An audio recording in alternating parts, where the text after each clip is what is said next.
स्वागत बा हमनी के जोक पाठ जौन की नाटक ह ओकर सारांश के ए वीडियो में। राहुल संस्कृतायन जेकरा के केदारनाथ पांडे भी कहल जाला लिखल पाठ जोक के आज सारांश देहे के बा। तो चली जा शुरू करी जाओ। तो राहुल संस्कृतायन के जन्म 9 अप्रैल 1893 ईस्वी में भई रहे। यहाँ के जन्म स्थान आजमगढ़ प्रयागराज यानी कि जौना के उत्तर प्रदेश कहल जाला, ई प्रयागराज नाम परिवर्तन भइल बा।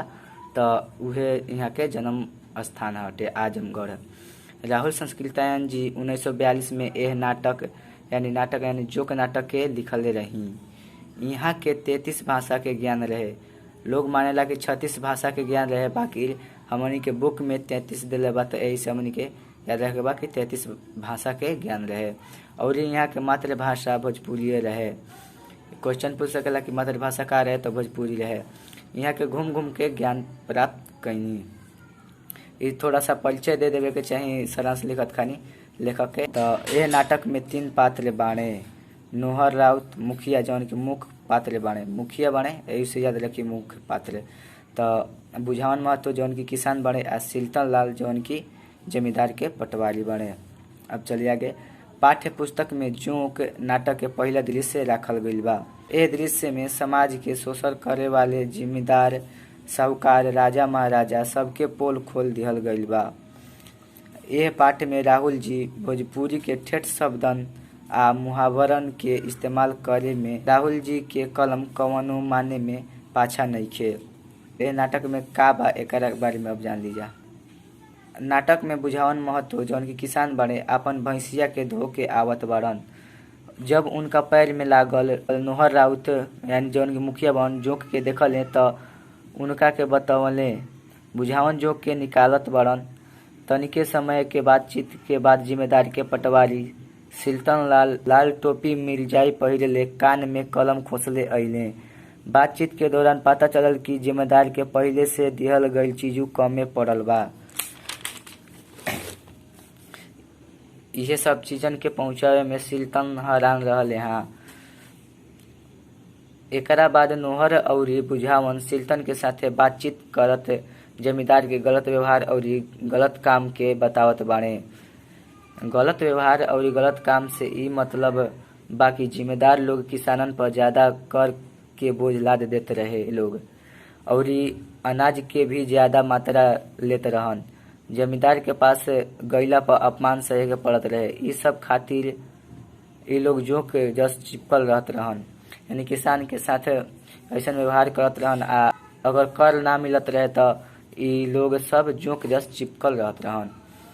तो अंत में ये सब कारण देखते नोहर राउत कहत बड़न कि जे धरती माता के पीछे अपन खून पसीना एक करला उहे ईमानदारी के अन्न खाला, नहीं तो ई जिम्मेदार बड़का जोक हमें। तो ये पाठ के हम डाल दिले बनी पहले से भी वीडियो पूरा एकर ऑडियो में। ये पाठ के इस सारांश रहल है। अगर किताब रहुआ के चाहिए तो टेलीग्राम पर जुड़ जाए के बा। टेलीग्राम पर एकर किताब बा। किताब पढ़े में कुछ ऐसा शब्द आई तो ना हम एजा लिख दिले बनी। कठिन शब्द हुई तो इससे एक हम लिख देवे। तो नोनिये भुचंग शब्द आई तो ना के मतलब होला नाट। कनवा हुई तो ना के होखेला मात्रक जौन की छोटा मात्रक होला। उ मात्रक के पहले हमनी के पहले के जमाना में कनवा छटाक ई सब रहे जौन मात्रक चलत रहे। तो छटाक जौन होला तो बड़ा मात्रक होला। रोहिणी एगो नक्षत्र के नाम है जौन में बरसात होला। बिगडाह एगो नक्षत्र के नाम है जौन में गर्मी होला।